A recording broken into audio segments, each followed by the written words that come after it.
I am so excited for this manga news video. I don't really know how to kick off this video. Just know that I'm really excited to be filming it today.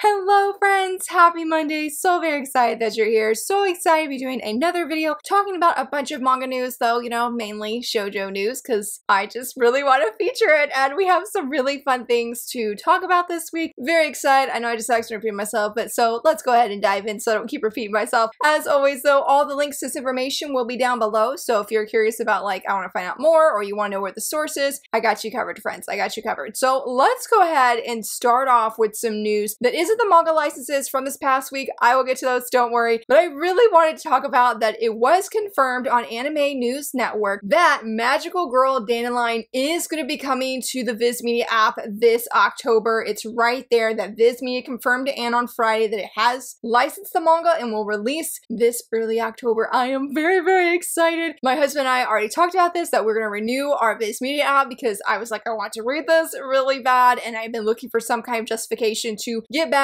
and like support the app because I just don't read as much digital manga as I used to, though sometimes I feel like it's just my mood reader because I'll read like a bunch of digital stuff on K-manga and then I'll read like nothing, which is like the weirdest thing. But anyway, speaking of K-manga, let's talk about one of their new series that they just picked up. And this I believe is a josei series, or maybe it's a shoujosei series, sort of like a sign of affection where I feel like sometimes it depends on the person you talk to. You can hear people say it's a shoujo, it's a josei. I've been told that neither are necessarily wrong. So anyway, that is beside the point. They have licensed and put on their website, you might as well be the one. The manga creator actually did, I didn't share about it on here because I couldn't find the link, but the manga creator actually did come out and spoil the news saying, yes, my series has been picked up by K-Manga quite a few weeks ago, and the series just hadn't been on there yet. But now officially it is. It's about a college student who just wants to have a normal romance, but then she starts falling for, I guess, this guy, and he has a secret. What that secret is, I don't know. I have seen a lot of excitement for this series, so I am very intrigued to read it. I have even heard friends say like this was one that they actually requested to Kodansha, that they would hope that they would license. I mean, it's not K-Manga, unfortunately, but hopefully Kodansha will have some news for us next month with licenses. But yes, this is one I want to try, and I've only heard good things. That's really all I have for this one, but there is another one, not on K-Manga. It actually went on Comikey and Shinobi Life. This was an older series. It's out of print now. It was published by Tokyo Pop physically many, many years ago. I've been told that they didn't even finish printing it. Well, that entire series, and I think it's, yeah, 13 volumes, is actually on the Comikey app. So if you've ever read it and wanted to read ahead to see what happened next or read it for the first time, this is an incredible opportunity. It's funny because some friends of mine were talking about this, and one of my friends specifically was very excited. She was gushing about it, and I was like, oh my goodness, I wish I would have seen her excitement first, because many years ago, I knew somebody that read it and like they didn't like it, but like somebody else pointed out, it could have been that they knew that it was out of print, that it didn't finish getting printed in the States, and they just decided to drop it. But I just felt like I had like not a very favorable impression originally, and then my friend, if you're watching this, I know it's not lies. We talked about this. She's helping me, y'all, and I always say her name wrong, and I feel so bad. But she loves the series, spoke very highly of it, so I've definitely put this on my radar. I've seen it before, or I should say like my TBR on Comikey. But I know that it's about a young woman. I think when I read the blurb, she was like, she doesn't care if she lives or dies, but if she dies, she basically wants to embarrass her arrogant father, and I don't know why. I was like, that's quite a blurb right there. And so something happens, and then this ninja dude, I think he like fell from the sky, yeah, and he swears loyalty to her, that he will protect her. He thinks that she is this princess. I think the blurb said like she's not the princess, but he doesn't know it and she doesn't know it, but they have a romance somewhere in there. So again, I heard nothing but great things about this recently, and so I'm very intrigued, very interested checking this out on the website or the app. And one thing that should definitely be noted is usually when you read on Comikey, it's always by chapters. Like you have to buy keys to unlock chapters, and this one is actually by volume. So all 13 volumes are right there. You can unlock it all. Now, keep in mind that the keys do cost more because you're getting an entire volume and not just a chapter. I don't know what the math would be. I didn't look at that. I didn't look at that. Again, if this is a series, an out-of-print series at that you've wanted to read, been so curious about, your time is now, friend. Go check out the Comikey app and go add to your TBR and check it out. Now, before we talk about the physical manga license that Seven Seas did this week, that was a josei. I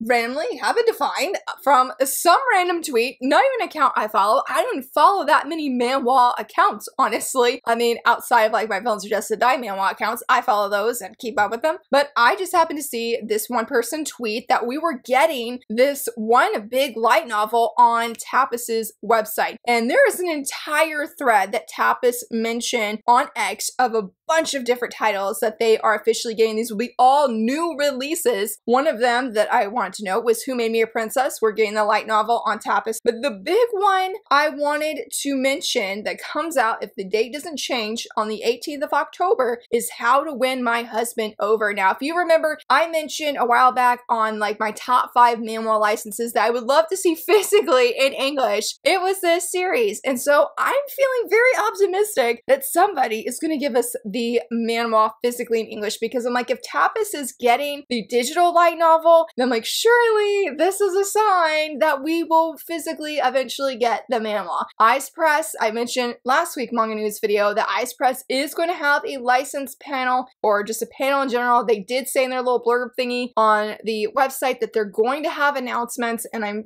I so hope it's this. Ice Press has really been delivering with their manhwa releases, so I feel again optimistic, hopeful that if we're getting the light novel, then surely we will physically get this series in English eventually, one day. Hopefully, especially with how popular it is. But anyway, let's talk about Seven Seas and the josei manga license that they did. And yes, I am saying josei because even though Seven Seas blurb said shoujo, I have been told that this manga runs or serializes in the Feel Young magazine, which is a josei themed magazine. So I am calling it a josei and just hoping that that is correct. The manga that they licensed was Jean Bride. I forget this creator has another series in English, I believe from Seven Seas. I think it's called My Boy. I believe this series is very different from that one. This currently has 3 volumes out in Japan, but the 4th volume will eventually be coming out because the creator did mention, I think I even mentioned that in my last week manga news video, that she's working on the final chapter as of right now. So it won't be a long series. This series seems very interesting. I feel like Seven Seas is promoting it as a romance, but people that I know have read it either in other languages or in, well, I guess, yeah, in other languages, including French and Japanese, have both said this is not a romantic series. Like, yes, it may have romance, but it's really focused on this mystery. And if I'm remembering right, the young lady in middle school, there was some kind of experiment in her middle school class where like you would get teamed up with your like destined partner that was like a perfect fit for you. And she ends up running into the man as an adult who was supposedly her destined partner in middle school. That's all I really know. And so when I feel like when you hear that, it sounds like a romance, but again, I have been told that it's not strictly a romance. And I'm glad for that forewarning personally and why I'm sharing it here, because I do feel like if I started this volume now and I did not know that, I would not enjoy it as much. And I feel bad saying that, but I do feel like I would have felt very blindsided, and I don't want that to affect my view or like thoughts of hopefully eventually getting this first volume. It does come out in April. I'm so glad it ain't in February, because how many releases we gonna have in February, y'all? But yeah, it comes out in April of next year, and it will be physically and digitally. The only other like shoujosei news that they had from this past week, they had 6 licenses, I believe, and they mentioned that Accomplishments of the Duke's Daughter is going to be on audiobook, and I thought that was really exciting. My friend Lindsay has actually recommended this to me, and then the other day my friend Fire recommended this to me, and I have wanted to read this. I believe Shay Geeks Out also loves this manga because it has a manga and a light novel, and now soon to be audiobook. I really feel like Seven Seas is like feeding the audiobook community. Like, this is such a really, really cool thing. I don't remember much about this one. I know it's an isekai, but that's all I remember, and it's just that I've been really interested and intrigued and really wanted to read this one. Now, For this bit of news, I'm going to say a warning. If you do not like manga license leaks, then you need to go to this timestamp right here and go to the next section. I am going to share a manga leak for a English license by One Piece Books, and the only reason I'm sharing this is because I have an official source. I mean, I found it from a friend, but she took a screenshot. I've seen it for myself that Barnes & Noble's actually has it listed on their website. But I do know friends who are like, I don't like seeing leaks and I want to respect that. So if you do not want to see this leak, again, go to this timestamp here, or you can go to the bottom where I have all the timestamps and go to the next little section. So here we go. I'm going to say what the manga license is from One Piece Books. 1, 2, 3. Okay, so this manga I'm actually really excited about. I've never heard it before. It is by the same creator of The Young Master's Revenge and Metroid, I think, or Meteor Prince, excuse me. Both of those are licensed in English by Shoujo. This is called Tepeki Honeymoon. I think that's how you say that. And I believe it's like a 7 or 8 volume series. It's very short. It is, I heard, an age gap kind of romance where this young girl, she seems to have some kind of family debt. Something happened with her parents. I don't know if they passed away or something. And she ends up doing something where now she is in sort of like an arranged marriage, and the guy's family seems pretty sus, if I remember right. It seems like it's going to have a lot of fun shenanigans, and she basically has to woo him over, and if she can, then she gets whatever this, like, basically money to pay off her family's debt. So that's why she's doing all this. Now, I heard the age gap is like she's 18, 25. Made me sort of happy because that's actually where me and my husband met. I am very curious about this. I look forward to seeing what the cover will look like for the official announcement from One Piece Books. And part of the reason why I decided to share this is because One Piece Books doesn't always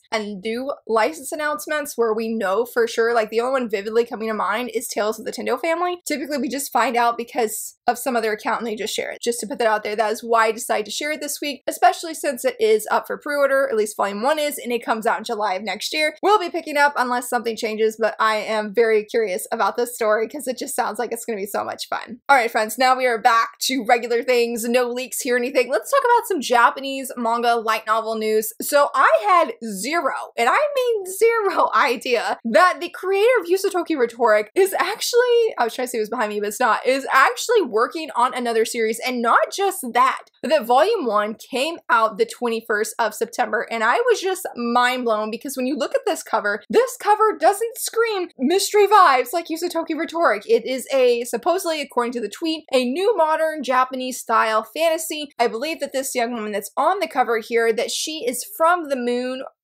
people. She meets this young man, and this young man is supposed to be the reincarnated something involving, I think, royalty on the moon, and she's coming to take him back to his home planet. And I guess it's his sort of struggle or decision of, is he going to come with her? Is he going to trust this messenger? Like, what is he going to do? I am so curious about this. I'm very interested. I love this cover. I mean, it is just beautiful and stunning, and it sounds very, very fascinating. Again, I'm just mind blown because I'm like, I would have never ever guessed that this was by the same creator of Yusotoki Rhetoric. I honestly have no idea if she even has other works or anything. I thought she just had Yusotoki Rhetoric, but apparently that is not correct. That is not correct. I would be really interested to see where exactly this is serializing in and keeping up with it because I want to see the first chapter. Hopefully I can find it somewhere online. I'll have to go see if I can find it on Bookwalker since the first volume is out. Very, very curious and very intrigued. Now, this manga, volumes 1 and 2, actually is licensed in English for this next bit of news, and that is Not Your Idol. And again, we have volumes 1 and 2 in English. The series went on hiatus. I think it's been on hiatus for like a really long time. Well, volume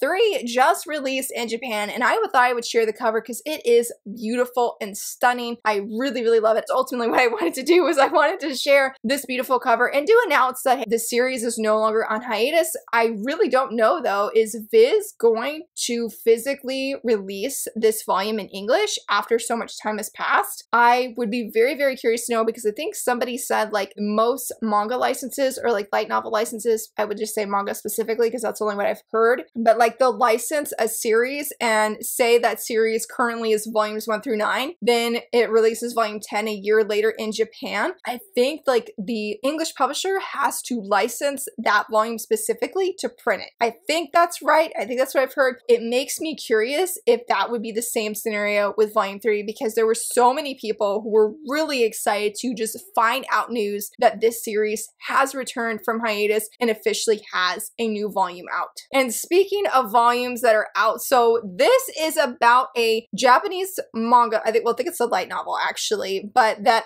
we are getting in English, and that is The Person I Love Asked Me to Die and My Sister Steed, which is quite the title right there. But what I want to share is this series is based off of light novels, and it was announced by the creator that there's 700,000 copies in circulation, and the art here that I am sharing is actually from a collection of stories based off of the light novel and the manga. I don't know if it's like an anthology of sorts or if it's just a collection by the creator herself and she's putting them in, you know, like physical book. But I love the art. I'm actually really excited about this manga. I have read a little bit of it and thought it was amazing. Volume 1 comes out, I believe, this December, and then volumes 2 and 3 are already up for pre-order. It sort of gives me Saints the Magic Power is Omnipotent vibes, but a whole lot sadder. And typically, I don't really like sad, but I really love the heroine a lot, at least from what I have read and what I've seen. And I believe for the light novel alone that this is like on an award-winning list. I don't have that thread saved anymore, but I do know that there was somebody I was following that had shared it, and I do vividly remember seeing this series on here. So again, it's just for the light novel though that has 700,000 copies in circulation, but I thought that was something to celebrate, and I just really excited that Tokyopop decided to bring the manga over to us physically in English. Again, I'm going to be picking it up. I am so very excited. The covers are so beautiful. Very much looking forward to reading this physically. I thought this was like way too cute not to share. I think I meant to share about it several weeks ago and it just sort of got buried in my bookmarks. But Seventh Time Loop, the volume 7 of the manga, is up for pre-order in Japan, and they're doing a special edition for this volume where you could get one of those dangling acrylic standees. I mean, look how cute this is. The creator said that this scene was, I think it's off of volume 5, the balcony scene, which I know is in the anime, and it does dangle, it does move around, and it looks so cute. So volume 7 is still up for pre-order. You can still pre-order the special edition to get this acrylic standee, which is just so cute. They look so very cute. And again, that's the Japanese version though. That's not the English version. I know we have volume 6 up for pre-order in the States, but yeah, if you want this acrylic standee, you're like, okay, that's cool about the manga, I want the standee, go pre-order it because it looks amazing. Now, I guess I should have technically talked about this more in the beginning because it's related to manhwa, but I wanted to sort of feature, or at least like spotlight, talk about some of the winners from the 2024 World WebToon Awards. Now, Comics Beat, which is sort of like a cool website that follows manhwa news and whatnot, I haven't kept up with them very closely, but I happen to see this. And so I guess the World Webtoons Award, from what I was reading earlier, it's sort of like the greatest hits on webtoons, like the top 10. They're based off of like art, storytelling, and everything. I was not surprised by many of them, honestly, because we have like Solo Leveling was on there. ORV, is it Omnipotent Reader's Point of View? I'm saying it wrong, I know I am. But that one, that was on there. I was not surprised. The one I was the most surprised though, which was just licensed last month from 7 Seas. It's a manhwa I plan to get because I read it a whole bunch. It was my favorite manhwa read of last month of all things, and that is What It Means to Be You. Physically, this is going to be coming out from 7 Seas in June, but it is available digitally on Tapas. I was shocked y'all, to see this in the top 10, because if you read a lot of the reviews, a lot of them are pretty negative. In my opinion, they say the guy's a red flag. No, I don't think that guy is at all. He's got things going on, but he's not a red flag in my opinion. It's very emotional, very touching, so I am overjoyed to see this on the top 10. I rightfully think it's deserved. I was blown away. I am not drawn, no pun intended, I'm not drawn to sadder stories, but this one is just so beautifully written, and I love it. I really enjoyed it, and I would definitely highly recommend. Though trigger warnings for sure, please look those up because it does have some, but it is beautiful and very much enjoyed it. One of the other ones that was on the list was The Boxer. I did read, I think, like volumes 1 through 3, and I really enjoyed it, but it got pretty bloody, and I said, no, we're just gonna put this aside. But I really did like what I read, and I was excited to also see this on the list because I do feel it was also rightfully deserved. And the one I definitely thought was rightfully deserved was The Remarried Empress. I said, let's go. I love this manhwa so much. It is so good. I call it my peak manhwa because it's just one I can't get enough of. I read it every week, and then I tell my family all the shenanigans, all the crazy things are going down, and the things are going down. Like this last week's episode, oh my gosh, it was painful to read, and I was really really thankful because what I did, I read the latest chapter of Morgana and Oz, and I was like, oh my gosh, this is intense. And then I was like, let's go read the latest episode of The Remarried Empress. I was like, oh my gosh, this was even worse in like pain and everything. And I was like, love for a walk. Let's read the latest chapter. And I was like, thank you, creator. My heart needed that. It was so lighthearted, so fluffy, so good. So yeah, that's sort of the 3 series that I'm actively keeping up with, and Remarried Empress is just peak every single week. I love it so very much. We are getting the physicals from Ice Press, and I believe we're about to be caught up the like latest volume in Korea, and I don't know what I'm gonna do because, you know, Villains Are Destined to Die, though thankfully volume 7 is coming. It's coming in February, but like I can't have another drought with Remarried Empress and Villains Are Destined to Die. Like no. And Morgana Oz like is about to, there's 2 more episodes, and then the season 2 is gonna end, and it's going its final season. I'm like, no.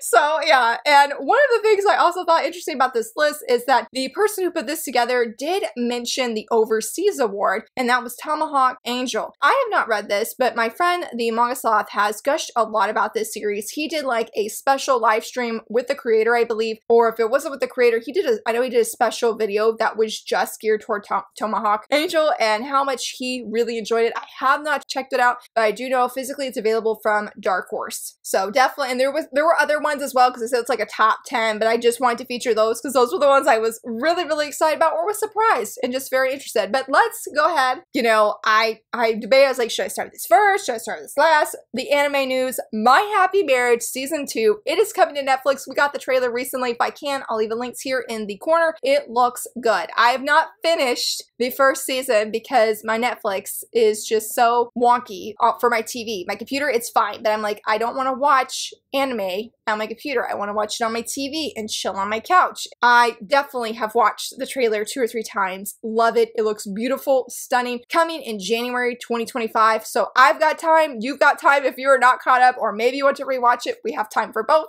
We have time for both. Very excited to see where the series goes. It like pulls on your heartstrings so incredibly hard, but so very good. Very, very happy that we are getting a season 2 of this anime. And for my last bit of news, this is not necessarily manga or anime, but I happened to see this online and I asked the creator, could I share about this with you guys? And she said yes. She made a Respect Shoujo keychain. It's a gold keychain. It looks beautiful in the mock-up that she has here. I thought it was so pretty. I was like, we need it. We need keychains like this. And she officially has a pre-order as of filming this video up on her website. It is $12, not including shipping. And if you're like, well, I just can't get that right now, I totally get it. You can still get it after the pre-order and like when she has some in stock, but do keep in mind that the price goes up to $15, not including shipping. But it looks so cute. So if you need a Respect Shoujo keychain in your life, which you do, there is a person, there is a creator, Zambi has made one. Definitely go check out her website. I have a link down below. Hopefully it's still up for pre-order as the time of this video going live because it's just too cute. I really, really like it.